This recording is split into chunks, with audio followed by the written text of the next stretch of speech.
So he is a musician, creative producer, and nature enthusiast, and he's been working for the last, 1.5 years on a sound project around curlew birds, and sharing a bit of what he's done with us today. So I'm really excited to have him here, and yeah, please take it away, Merlyn. Thank you very much. Thanks for having me. I grew up quite close to peatlands, by the way, so it's a really great initiative, and it's nice to be here. I'm just going to, don't judge me for my background. It's you'll see why I'm trying to do this in a moment. Give me a moment just to try and fix something for you.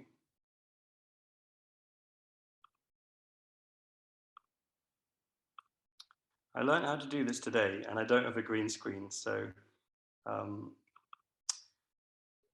trying to avoid my face turning blue, basically. And I've been trying to get in the right position of the room. So I might turn blue at any point, and you'll see what I'm trying to do in approximately 5 seconds, I think. So I don't like suspense it when of this, Merlyn. I don't like it when you share a slideshow and then the human disappears. So I'm trying to stay with you, basically, in the absence of the green screen. Yes, sorry, longer than 5 seconds. Wow, that's not what I was planning. Wow, that's really extreme. Wow, why? You look like a blueberry. I'm so sorry. God, we thought we just fixed that. Wow, okay. That's really disappointing. Give me a moment. It really wasn't like that just a moment ago. Just for other people's context, Merlyn and I spent like the last 10 minutes in a breakout room trying to make Merlyn as little blue as possible. So this is the exact opposite. That was it, Merlyn. I just saw you non-blue. Yeah. All right, there we go. I'm back. Okay, I'm here, non-blue. Brilliant. My hands. Yeah. Wow. It's so strange. So anyway, nice to be here. Thanks very much. This project is it's been a huge sort of labour of love for me. I grew up in the north of Scotland. I'll show you where in a moment. And these birds, curlews, they are very special for a number of reasons. Obviously, all birds are special. All birds are nice, etc. But well, curlews are, I would say, they offer a little bit more than some others, perhaps. I don't want to be curlew-centric too much, but curlews have a couple of things going for them, and I'm going to tell you about those things in a moment. Just to explain, if you're joining this totally fresh, today is a guided audio tour through the sounds that curlews make through their breeding season. And I'm going to tell you a little bit about where these sounds were recorded, and also give you some facts about curlews along the way. So I wanted to show you where I grew up to start with, because a lot of this project is very personal to me. I grew up alongside these birds. This was the little farm that I grew up on. I was born in Orkney and lived there until I was 21. And you can see the goats, that's Weenie and Toggles in the top field there on the left of the screen. And you can even see the goalposts that I built out of wooden fence posts in that field. So it's quite nostalgic for me to look at this. Curlews are one of Europe's biggest wading birds, and they are the UK's biggest wading bird.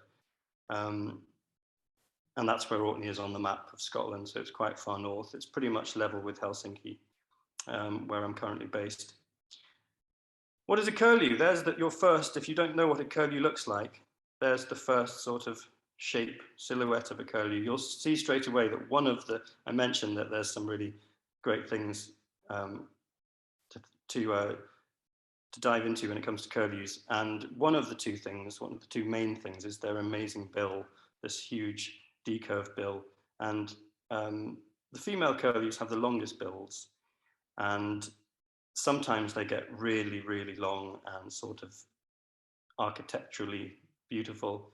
And then the other thing is the really wide repertoire of their sounds. And these sounds, I often think that it's strange how some birds there's a bird called the chiff-chaff, and it literally all it goes is chiff-chaff its whole life. It's like it's really got the short straw of all the bird sounds. But on the other hand, the curlew, just trying to avoid turning blue again, the curlew, on the other hand, has got an incredible array of different sounds. It's sort of been born with this wonderful gift, musical gift. And these sounds have inspired a lot of different, by the way, if you didn't know what a curlew was, that's the expression of surprise that a curlew will make very, very disappointed in you. These sounds that curlews make, they have inspired loads of different reactions among poets and musicians and in folklore as well. So that's something else interesting about them. So just going back to where I grew up, curlews are increasingly rare in the UK. They're on the red list. Their populations have fallen by more than half since the 90s. But they used to be quite common. And where I grew up, I just happened to have grown up in this place where curlews were really common, and they were all around. Every summer they would come in from the coast where they spend the winters and breed inland. So they'd come inland to breed. And Orkney, in fact, was reportedly one of the places in the UK that had the highest density of breeding curlews. So I just basically hit the jackpot in terms of anybody who might like curlews. And the memory that I had and still have very strongly of curlews growing up is the sounds that they make at this time of year in late summer called the Simmerdim. And this is a dialect word in Orkney. It's literally summer dim. It's the time of year in Orkney where the sun just goes below the horizon because of the latitude, and the sky still stays kind of pink. The sky still stays pink through the night kind of thing, or murky. And curlews at this time of year, they make such an amazing kind of selection of sounds that they're nocturnal partly, so they fly through the night.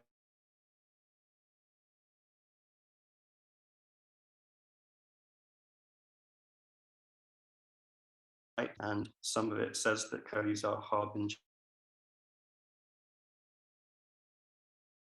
or so the voices sound so otherworldly and strange and quite haunting. I actually personally think it's very beautiful, but they have given rise to a lot of negative folklore, if you like. These voices, though, completely bewitched me, kind of thing, completely enchanted me as a kid.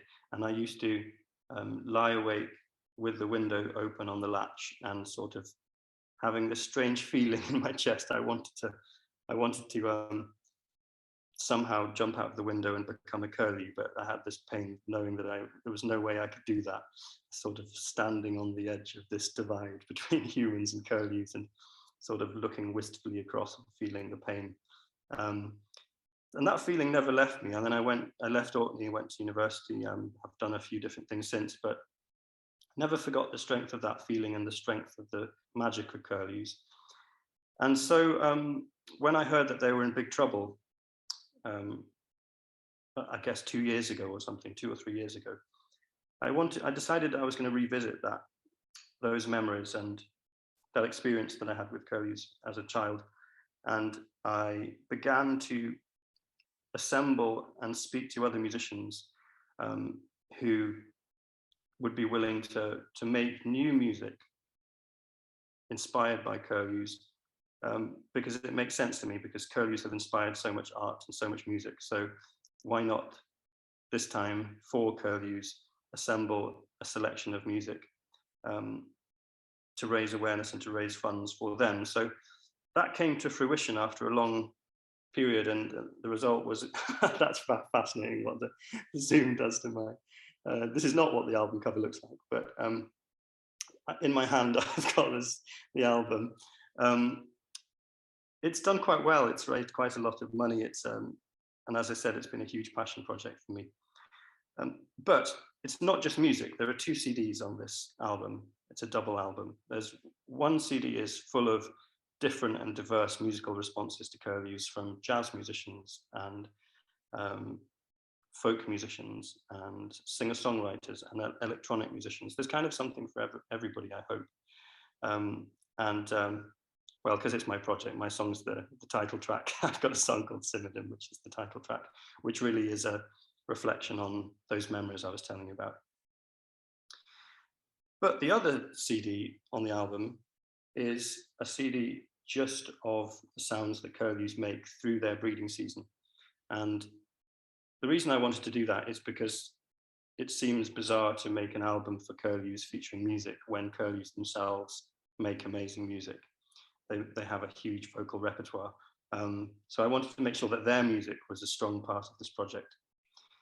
And particularly, I wanted to get the range of different curlew sounds onto this record, because when curlews are featured on radio or something like that, they're often featured alongside one of the sounds they make. And I always think that this is it's kind of disappointing and doesn't really do justice to curlews, because curlews don't have one hit, they have a whole repertoire. They have a greatest hits compilation album, basically. So I really wanted to get that full range of curlew hits on one record and take you through the breeding season as their sounds change, because they make different music depending on the season. You know, we've all got summer bangers and stuff, and curlews are the same. What they make and how they sound changes based on the season. So with those recordings, I'm going to take you on a little tour through their breeding season and through the sounds they make and the places that they live. These sounds were all recorded, and there's just another curlew chilling. This curlew was photographed in Iran, and they have this huge range. Some of them migrate and some of them stay put. I love that photo. So I was just slightly behind on my slides, but PEAT Fest very kindly put together this, which describes to you that these sounds that you're going to be listening to, they were all recorded for the album, as I said. And I went around the UK to their remaining hotspots. So their hotspots in Northern Ireland, Wales, England, Scotland, and including from very close to where I grew up, just a few kilometers away. So many different places. I had an incredible time.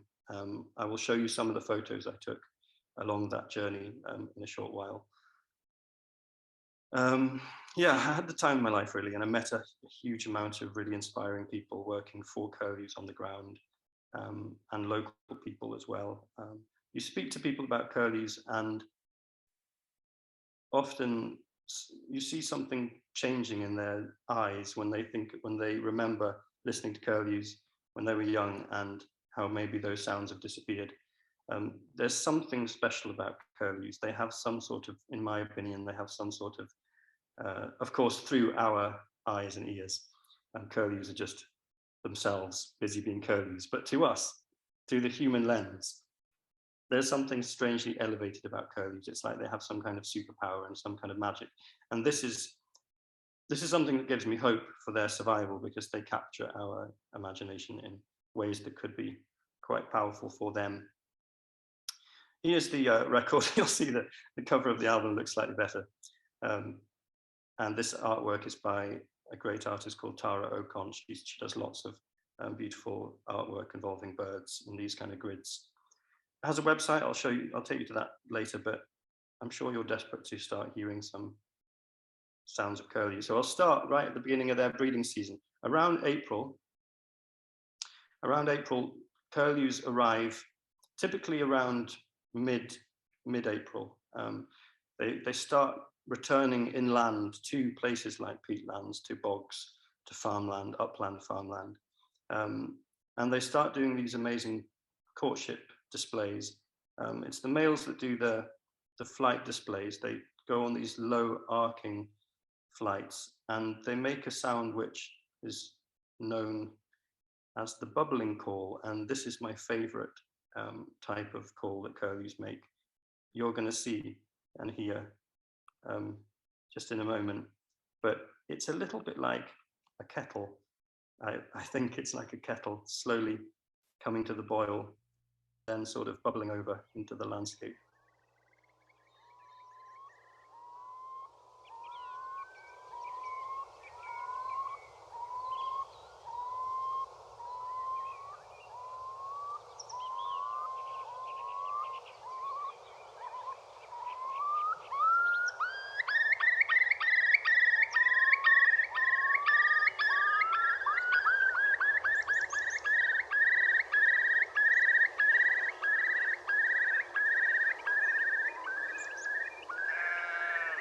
Obviously that's a sheep, not a curlew.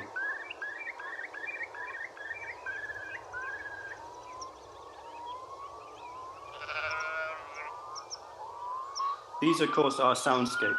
So there's a huge range of species in there, and actually there's a full list of all of the different birds that you can hear. It took a long time to gather that information, but I did so with an old friend of mine called Tim Dean. And it's incredible, actually, how many different species there are. You're listening to probably about 20 or 30 off the top of my head, not including the sheep.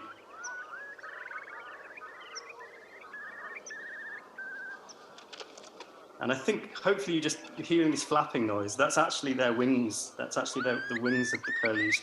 They're sort of doing this courtship thing where they face each other and just sort of flap in each other's faces. It looks kind of aggressive, but I'm led to believe it's romantic. And I got really lucky there. There's a cuckoo as well at the same time, which is increasingly rare as well. They're also on the red list.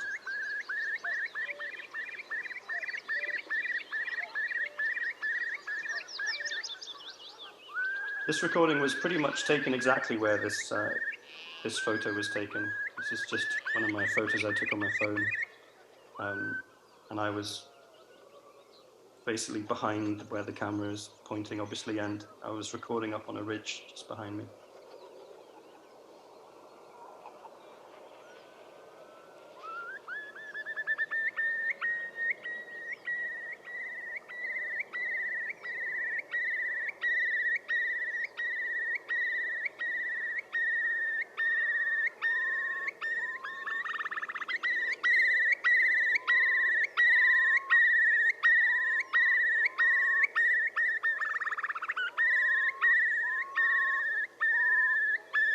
That bit's really special, that when they do a really fast trill, I'm sort of always waiting for that one. That's sort of you hit the jackpot when they do that. Because usually they're sort of controlled speed, but then at some stages they completely let go. It's like the sound cavity has suddenly got much bigger and all the notes just spill out.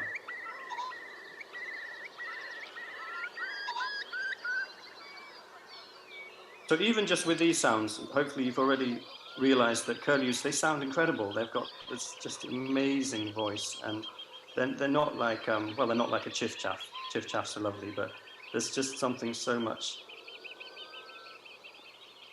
special about the way that curlews sound, and they should be more well known, you know. Cuckoos are famous, but they make a much more simple sound, so curlews should also be at least as famous as cuckoos.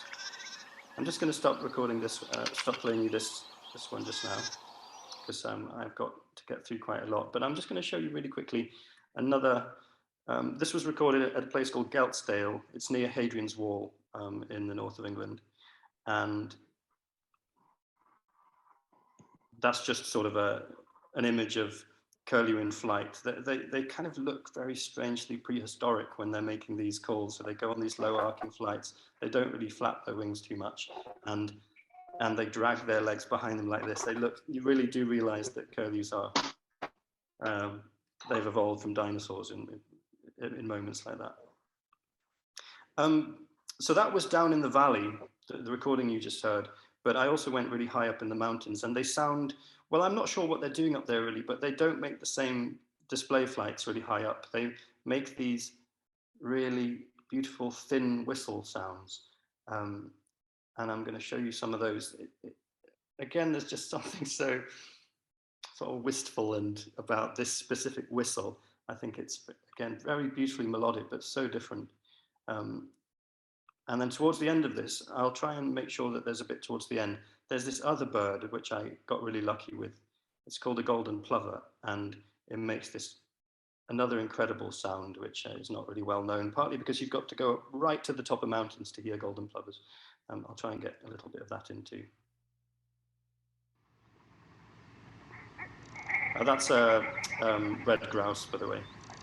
They kind of have this laughing sound. That's a curlew.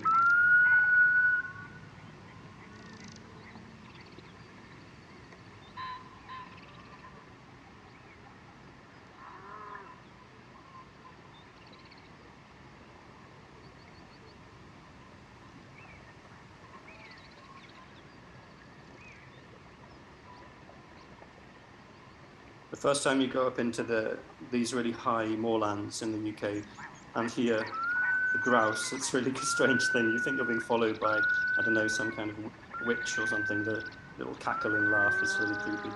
A lot of these sounds are quite creepy, I suppose. Imagine being up there in the middle of the night.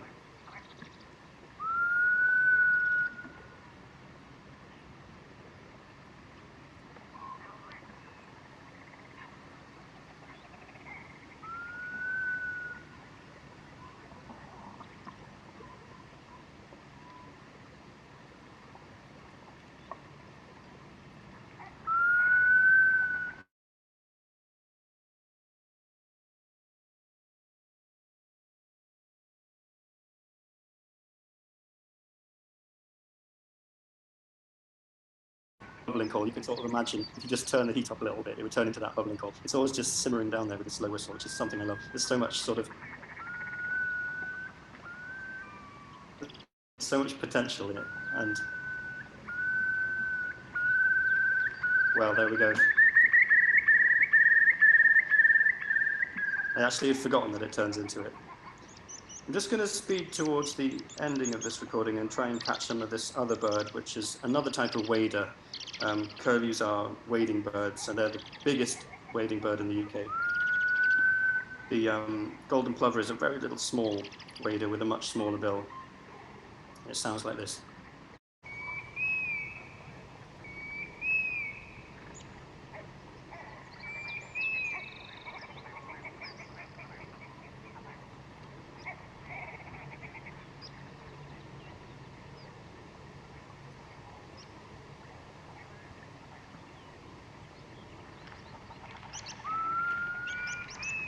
Yeah, the golden plover's in the background, 2 notes.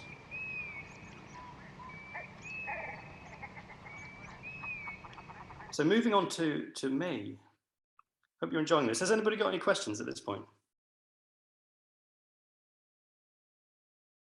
No questions so far. No questions in the chat, only a lot of curlew love so far. Well, someone mentioned Cosmo in the chat. Cosmo's on the record, so alongside various other people. So I hope that's good news for you, Cosmo fans. So moving on to, just to remind you what's happening at this time of year. They're displaying, this is April, early May, they're displaying to attract their mates or to reunite with their mates. And they do reunite with each other, assuming that they're all, you know, it's a bit morbid, but as long as they've lived, as long as they've survived the year, they will reunite with each other. So they're doing these display flights. They're trying to attract mates or to establish territories as well, and to keep their territories. But then come May and early June, the eggs that they've laid, they typically lay 3 in each nest. They're little mottled eggs, and they're on the ground, which makes them really quite vulnerable to predators on the ground, like stoats and otters and badgers and hedgehogs, and really there are so many different things that they've got to look out for. But towards May and June, the eggs have hatched, and then the curlew changes to one of its other hits.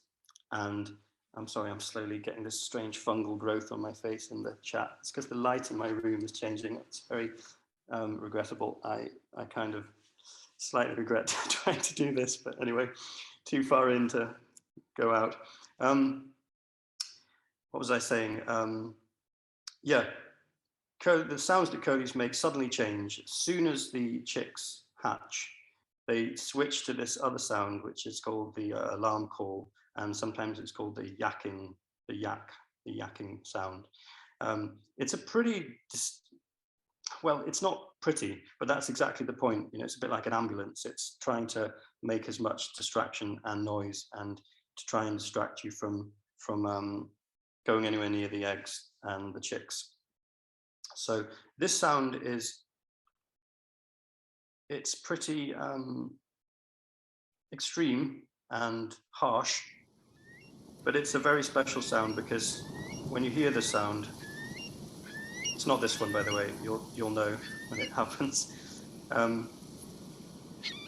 It's a bittersweet sound, because it's a harsh sound, but you know it's good news, because it means there's chicks.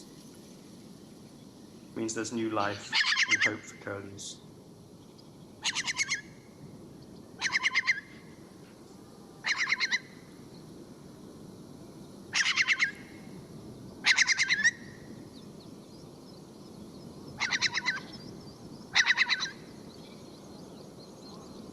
And I took this photo just as I was recording in this exact spot. So I'm in a place called RE-PEAT in North Wales.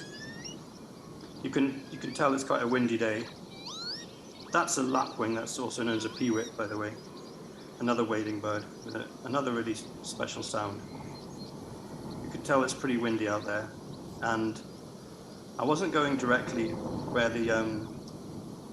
the chicks were, of course, but I was keeping outside the fence, but the curlews were not impressed. They were worried, of course, in case I would go and trample their chicks or eat them or something. They don't know. They don't know my intentions.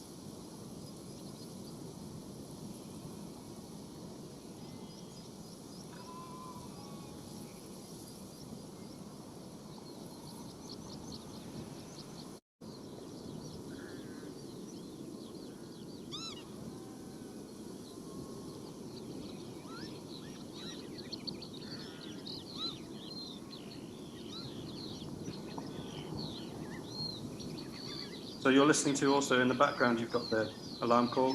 You've also got skylarks. You had a lapwing earlier on. And here comes probably the father curlew, because a fun thing about curlews, they're very socially progressive. The female curlews basically share the incubation duties, but then as soon as the chicks hatch, the female kind of disappears almost straight away, and leaves the male curlew to do the protection of the chicks. So this is most likely a male, and it's just coming as close to me as possible and to annoy me and try and make me to leave.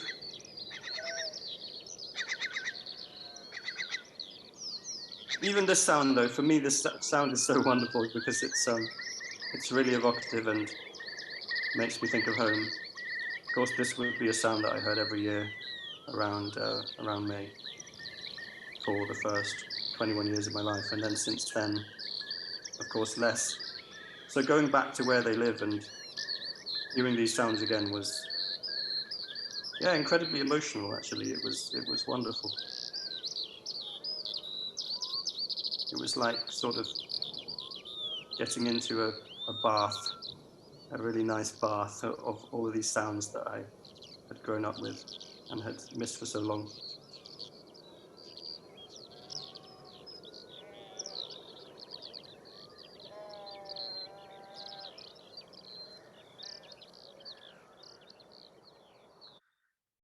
Yeah, and then basically what happens after that, those are the two really, really memorable and distinctive sounds that curlews make. The bubbling song, which is epic in its own way, of course, and then the alarm call, which is really distinctive and also special because it means there are chicks. And these days, nowhere near enough chicks are surviving to adulthood in order to keep the population stable. Typically, it's basically less than one chick. Way below one chick per pair surviving per year. It's something like 0 point something per year. So in a normal year, a pair of curlews isn't going to fledge a chick, and that's a big problem, because it means that curlews are struggling to replace themselves.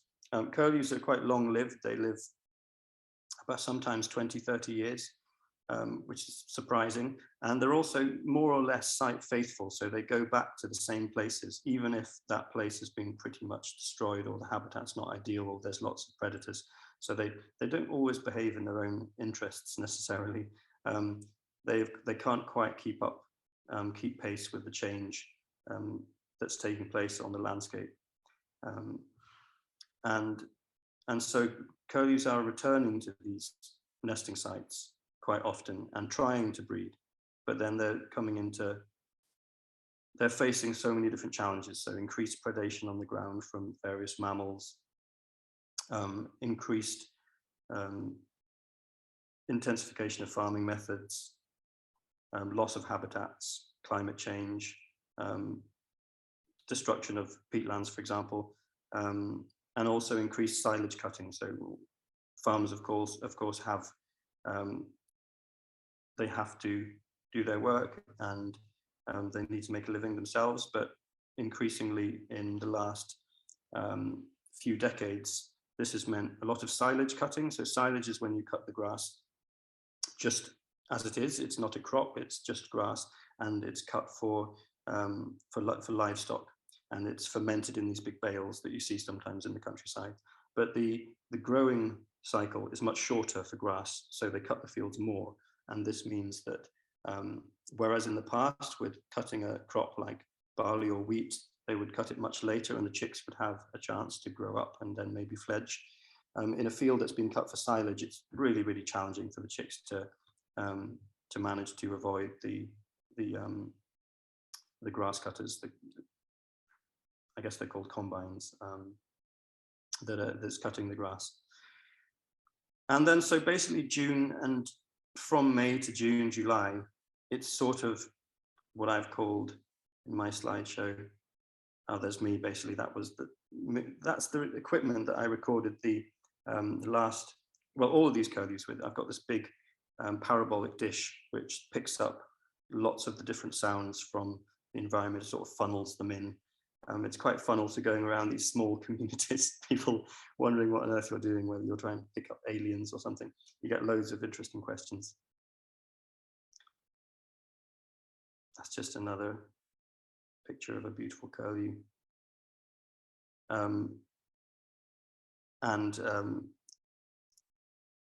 In my mind, this one's making an alarm call. That's why I put it at this stage in the slideshow, because they open their bills very wide when they're doing their alarm call. And then really, so yeah, June, July, I've now moved up to Scotland. This is a place called Inch Marshes, which is a nature reserve. We've got these big plains. I mean, this could be so many different places in the world, but this is a place in Scotland called Inch. It's quite close to Aviemore. And yeah, it is a battle for survival, which is a really tricky time for curlews, and the odds are hugely stacked against them. It's pretty exceptional that one chick survives out of a brood of 3, as I said, and they face many, many different challenges. One of the things that is a big challenge to them is the increased amount of predators, and there's lots of debate around why that is, and I'm not the best placed person to explain exactly, although I have my theories. But there are more and more predators around.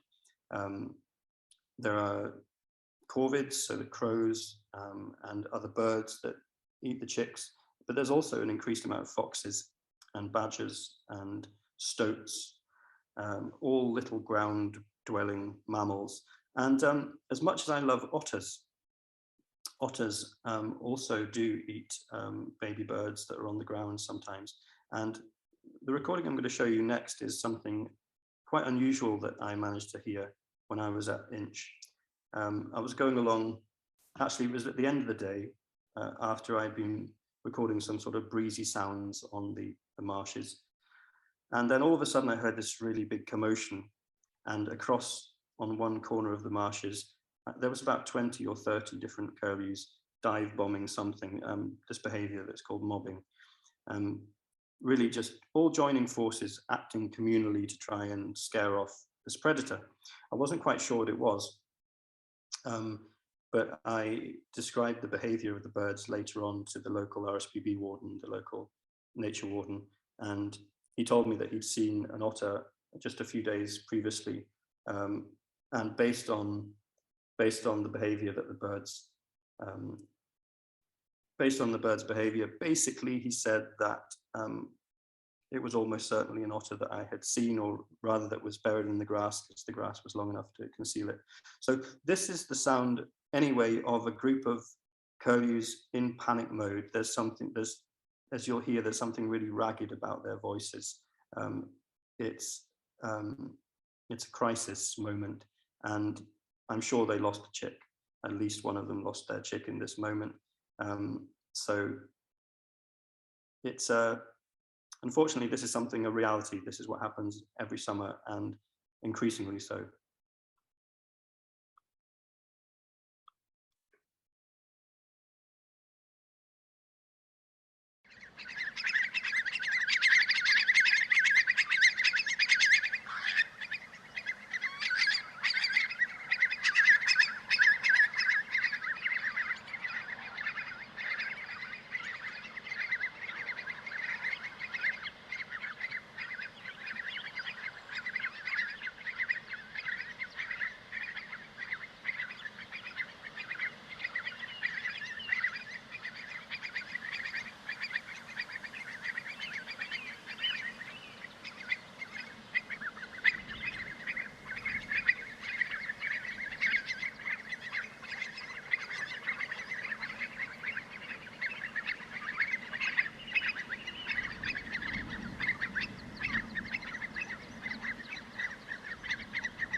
And it sort of starts to die down a little bit. I mean, I missed the beginning, unfortunately. I was just going around a corner, and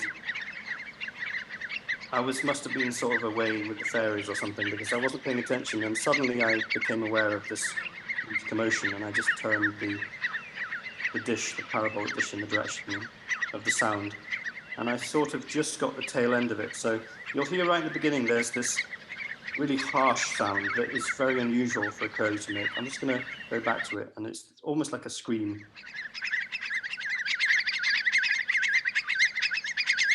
Yeah, that one. That's really unusual. That's the sound that a curlew only makes if it's super distressed. Obviously, like there's no point being too emotional about it. In a way, of course, like for me, it was really upsetting in the moment, but the otters need to live as well, and they got a good meal, I guess, one of the babies. But what is a problem is the fact that there are just so many more predators around than in the past. And as I said, there are many different reasons for that, and there's research going into that at the moment. The RSPB warden at this site called Tice, wonderful guy who I had a pleasure of spending a good few days with. He cares so passionately about understanding what's going on. I mean, many people do that I met, but just as an example, he's got these camera traps spread all over this reserve that you're looking at, and they're wired up to screens that he's got in his own house. So in his living room, he's got these big screens. It's like a control center, keeping an eye on what's happening. And he's basically trying to understand which mammals pose the biggest threat to curlews, and what can potentially be done to keep them a bit safer at this reserve. Of course, it's not only predators. Just before I'd arrived, there had been a huge flood, and I was walking around and seeing loads of ruined eggs and nests, and just basically wreckage everywhere. The flood water had risen too high, and most of the curlews had lost all of their eggs or their chicks in that period of flooding. Of course, that's connected probably to climate change, or at least climate change makes these events more likely. So what I was seeing was really the second attempt of nesting. It was early enough in the season to mean that they could have another attempt if some big disaster happens, or if a predator comes in and gets the eggs at an early stage, or the chicks at an early stage. They will have another go at it later on in the year, in the season. And then from Scotland, where I recorded, mostly this was a really special moment I recorded, but the rest was sort of generic, or very, not generic is not a nice word, but typical windy, sort of marshy curlew sounds. That's a red shank, which is another type of wader, slightly smaller with a red bill and red legs. And these little sounds, that's a curlew, that's another sound they make, little contact calls. I'm really fond of those calls. They're very subtle, but there's something very charming about them. It's like a little train or something.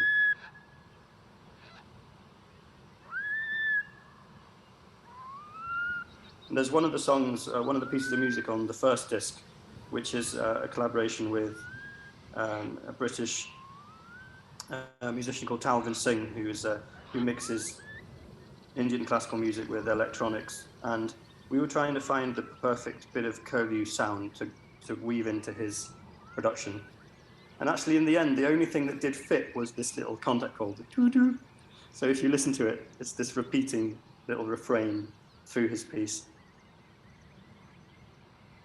And I'm pretty sure it was that exact moment, actually. So if you listen to the album, try and find that moment. I'm not going to linger on this bit too much because I want to go back to the theme of, the challenges that they faced. And so I moved on to Northern Ireland, and it looks quite similar, but it's actually completely different because this is a very small island. And I'm very lucky to have gone there because it's only open for the farmer who keeps his cattle on this island, and also the local RSPB staff to look after the bird population there. And it's got this hugely diverse, rich ecosystem of wading birds, one of the most biodiverse places I've been in my life. And I was taken over to this island in a little rowing boat by one of the RSPB wardens, Finbar. And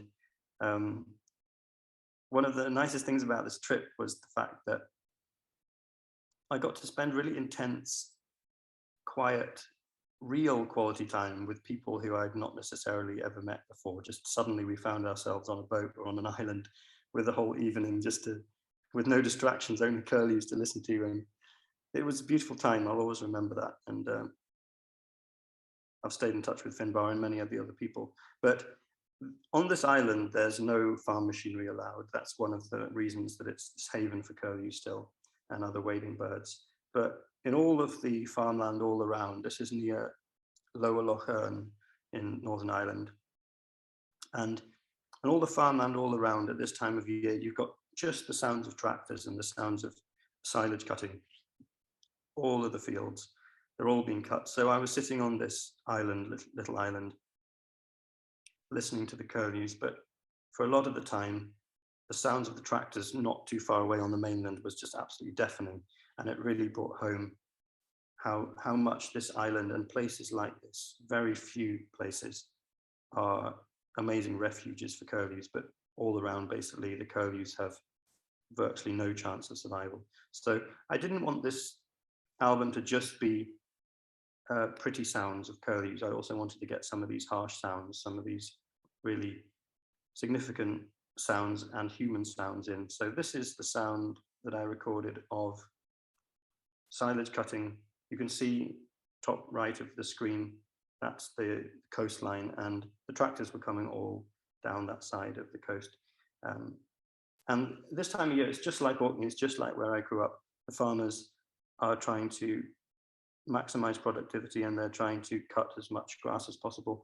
And so they stay up often all night. The tractors go all night long.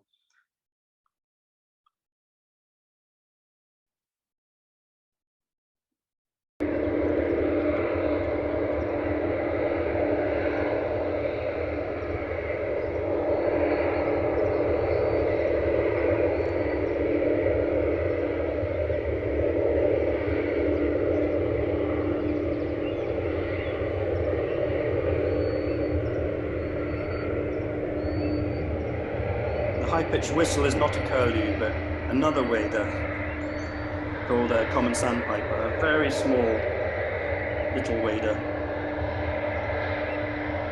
I don't know if you heard it, but if you did, it's a very high-pitched whistle, thin sort of sound.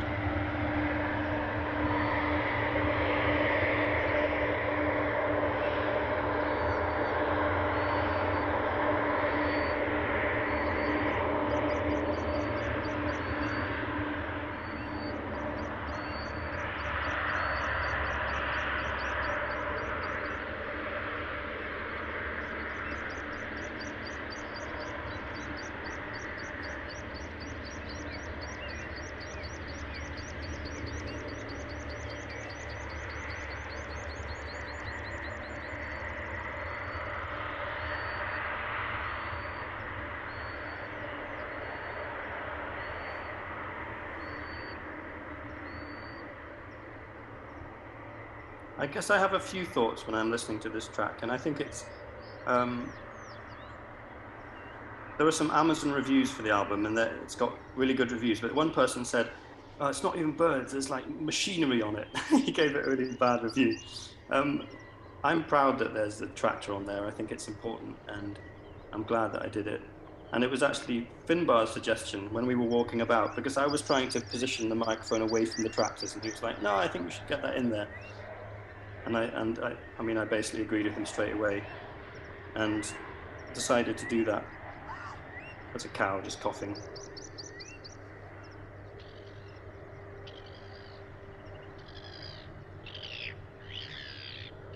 Whoops, back to the start. Yeah, the other thoughts that I have really are, well, some of them are positive thoughts and some of them are negative. The first is that we're on this island, amazing biodiversity all around us, but there's also tractors really loudly right next to this island, and they're kind of deafening. But you've also got this tiny, tiny, fragile little common sandpiper with its tiny little fragile whistle. And I think it's really proof that nature doesn't need much to keep going. You know, it really doesn't.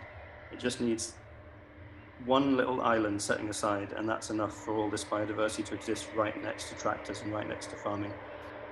The other thing is to say that I grew up on a little farm. It wasn't an industrial farm, but it was a farming community. And of course, we have to be really careful not to blame farmers for the situation that we find ourselves in the countryside, because really, if we're going to boil it all down, the problems that curlews are facing, apart from the climate change issue, they all stem from the fact that in the UK, at least, we had this huge population growth after World War II,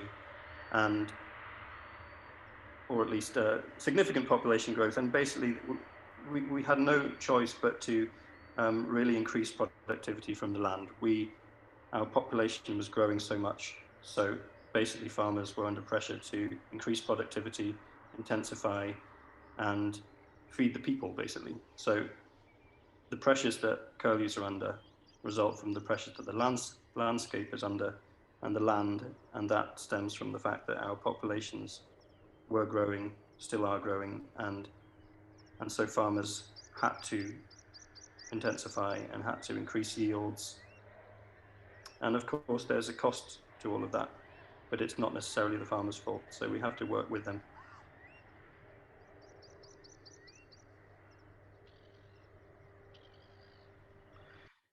Yeah, so, I mean, most of the time, curlews, of course, as I said, they don't fledge any chicks in a year. On islands like this, maybe they can do so. Maybe they will have one or two,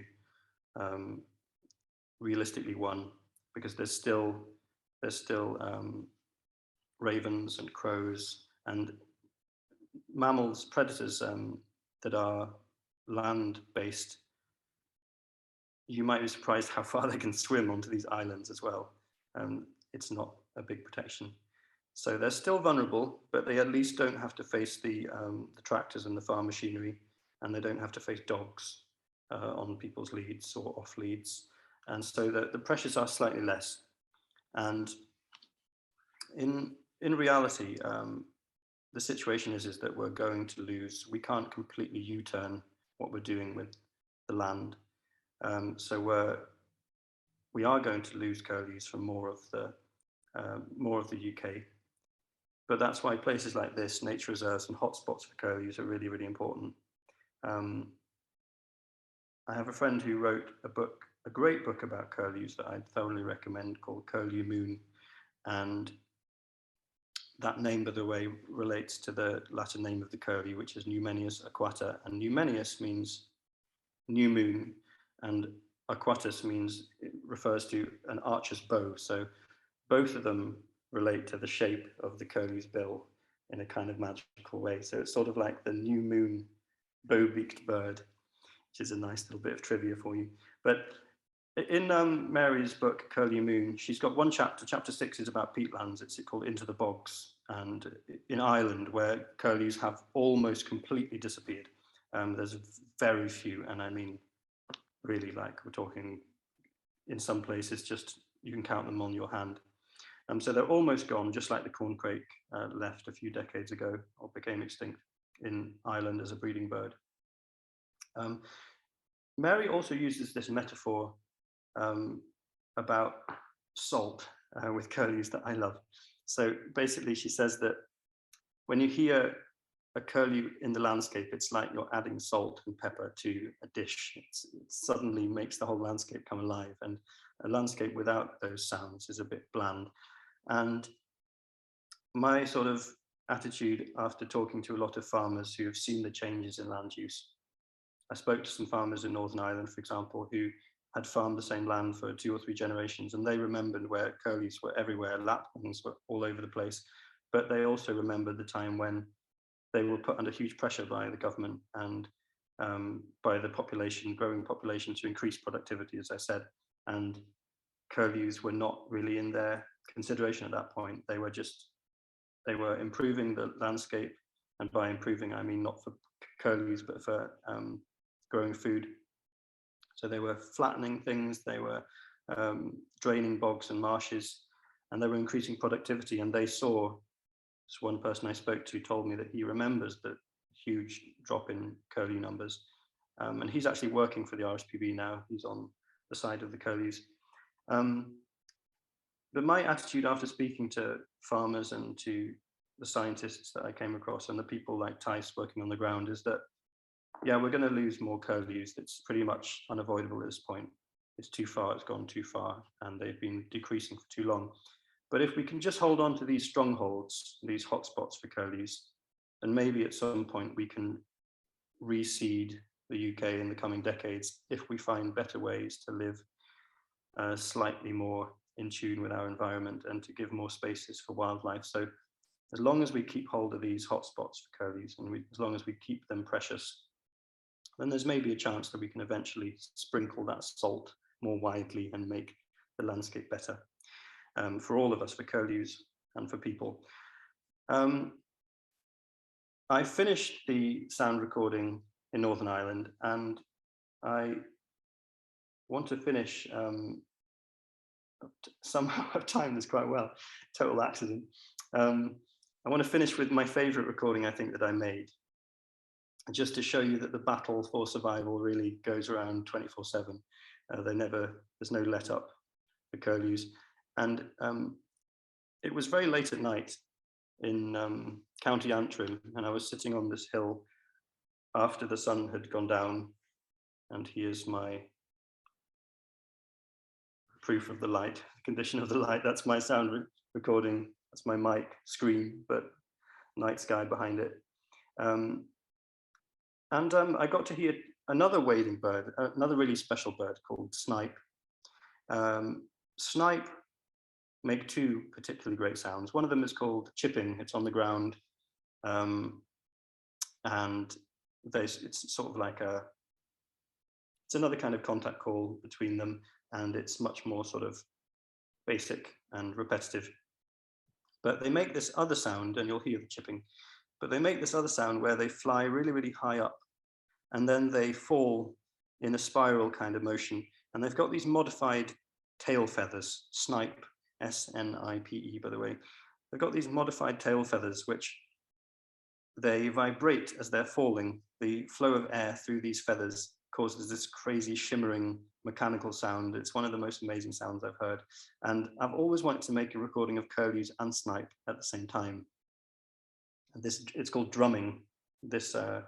And in Finnish, I found a picture at a nature reserve recently, and I realized that in Finnish they're called goat birds, because like the sound is also a bit like a bleating goat, which I'd never thought of, but that's also kind of true. So you'll hear that amazing sound that they make. As I said, this sound is made by their tail feathers. Just get that into your head when you hear it. And alongside, there's a little bit of curlew bubbling call, but mostly you're just hearing the curlew making this slightly strange modified version of the alarm call, which seems to be, I'm getting the fungus again, which seems to be a nocturnal version of the alarm call. So it's slightly more simple and stripped down. You'll see but it's interesting. And it was an unforgettable night. The wind was non-existent and just surrounded by snipe and curlew.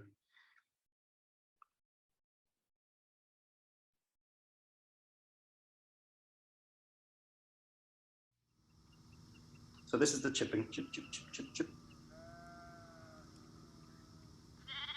And there's some excellent coughing sheep on this as well. It's really funny. You're just sitting there and then suddenly a sheep coughs so much like a person. Really creepy.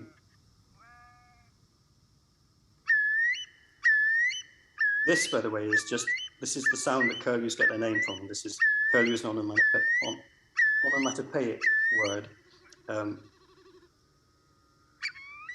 And that's the sound they make most of the time. They also make that sound when they're at the coast in winter. And here's that alarm call, that slightly modified, shorter alarm call. If you remember the alarm call they make when the chicks have hatched is more like cha-cha-cha-cha, and this is just fewer repetitions.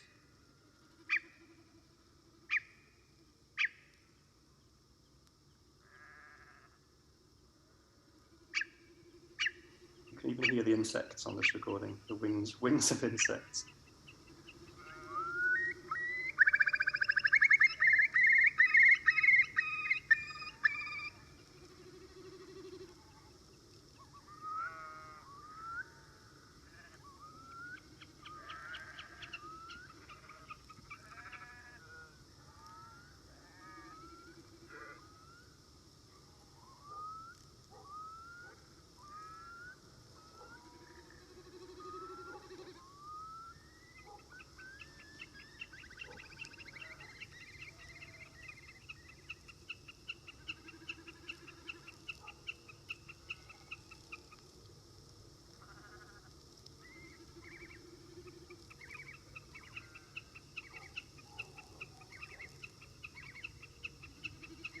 So the really regular one, that's the snipe.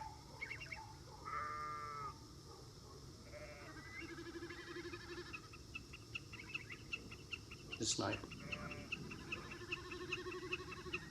And that's the snipe falling and making their tail feathers vibrate. That's a curlew, the loud one.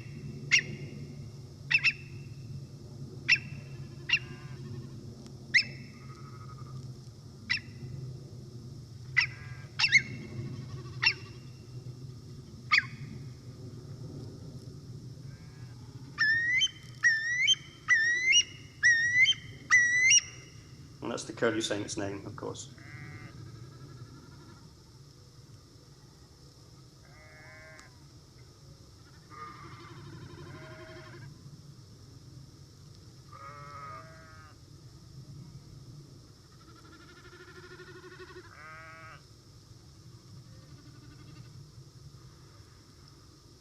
Just waiting for one particular moment. I know I need to wrap up soon.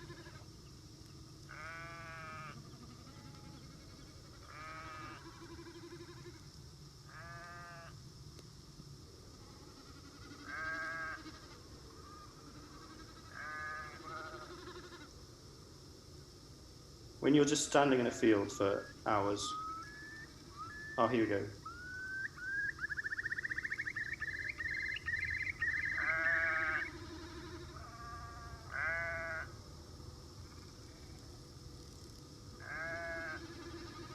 Yeah, I was just saying, when you're standing in a field for hours recording, you start imagining that the sheep are making these sounds like in a planned way, like a sort of orchestra. And it becomes so much more fun if you imagine that one of them's waiting for the signal for the other one. It's really fun.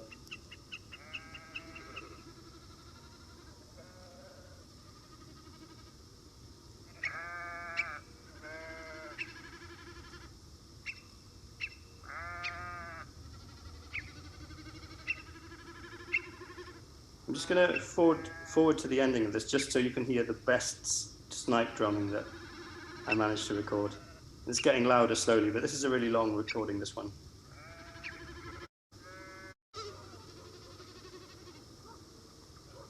Again, tiny bird just vibrating 2 feathers in its tail.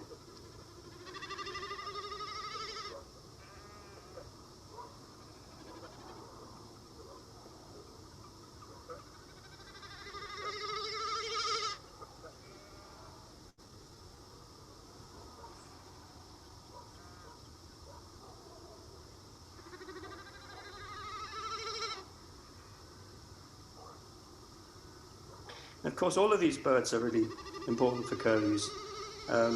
Curlews are what are called an umbrella species, which I always think is quite appropriate because they live in very wet places. But an umbrella species is also a species that indicates a really healthy ecosystem for all the other animals in that place. So if we know that if curlews are doing really well, snipe are going to be doing well, redshank are going to be doing well, lapwing and birds like common sandpiper and all these other waders.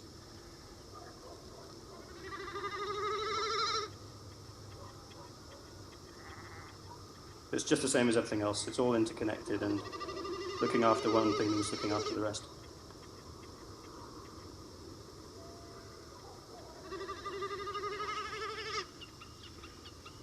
And this was late summer, and the alarm calls of curlews were showing that they're still looking out for their young at this stage. But come August, September, they start heading back to the coast, and that's where we finish up, of course. August, September, they return to the coast. Their sounds change a little bit at this stage, and they start making the more kind of generic sounds that curlews make.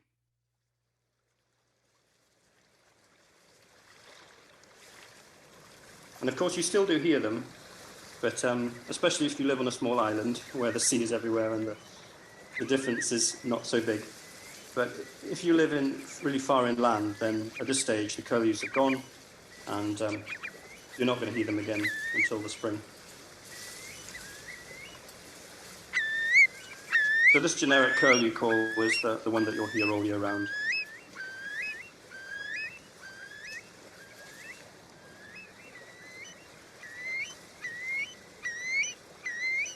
And yeah, as I disappear once more into this oblivion of technology, just say thanks again for watching and listening. I hope I haven't talked too much over it all. But if you like what you're listening to, of course, you can find information about the album. Please buy the album as well, because minus a very small distribution cost, all of the money goes directly to curlews and curlew conservation in these places. You can find more information on the website. And plenty of sort of things like reels and videos and content on my own social media, which is why I left also my handle, Rover. On all platforms, my handle is the same, it's just my name, so hope you enjoyed it. Sorry about the technology, it's been quite unique. And now I have the whitest teeth. I've got Hollywood teeth, which is a very great benefit of bad technology.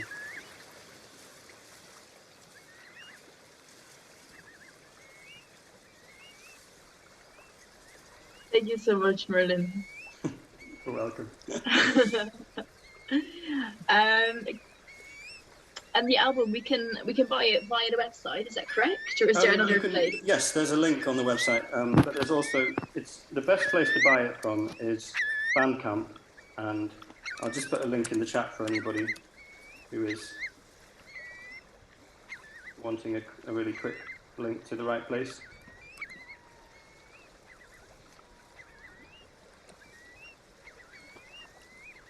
Yeah, so I'm sending it to the wrong, I'm just sending it, yeah, send to everybody. Yeah, there you go. So that's the ideal place to buy it from.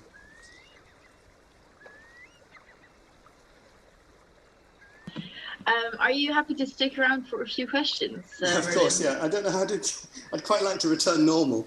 Yeah, I guess maybe if you stop your screen sharing, then you can change the settings. Yeah. Oh, and then I'm back on the universe.